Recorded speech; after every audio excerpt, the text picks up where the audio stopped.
Florida Congresswoman is on a mission to create stricter gun laws. Congresswoman Frankel will be in Washington, D.C. tomorrow for the President's State of the Union, and she is taking someone touched by gun violence to help sway more Americans. Congresswoman, thank you very much. Sergeant, we also thank you for being here. We're going to talk with you in just a second.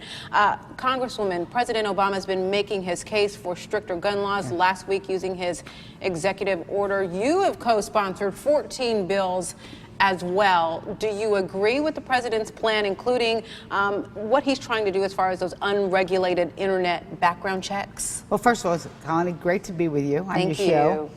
And yeah, look, what the president's trying to do and what many of us like-minded Congress folks have been trying to do is just pass sensible gun safety laws, background checks, so that we keep guns out of dangerous people's hands. You know, I know you've gotten an earful, especially over the last week with this latest action. You hear so many people out there on the flip side say these stricter laws, these stricter gun laws, the loopholes that are there in place now, don't necessarily keep the guns out of the hands of the criminals.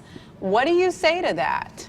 Well, you know, I'm bringing Detective Keys with me because he is a face to the 30,000 plus families in this nation, over 100 a year here in Palm Beach County, who suffer the loss of a loved one from gun violence. And it's not just a piece of paper for them, it's grief. And tomorrow, I hope it's going to be a celebration of his daughter's life, because he's there to not only support the president, but to urge Congress to go a little bit further. Sure. Detective Sergeant, you have a unique perspective. You lost your daughter, Lindsay, to gun violence, but you're also a 30-year veteran with the West Palm Beach Police Department. Is this a step in the right direction? I think it is. I think what the president is doing is a great thing. I think we've got to try to make some changes. I think these are the appropriate changes to make at the time.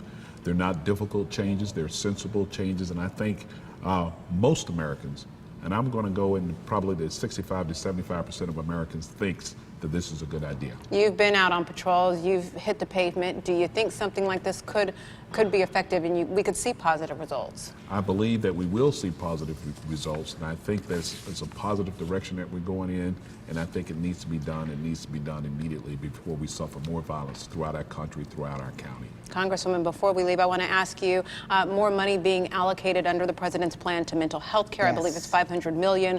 More FBI agents being hired to process some of these background checks. Is this going to be enough?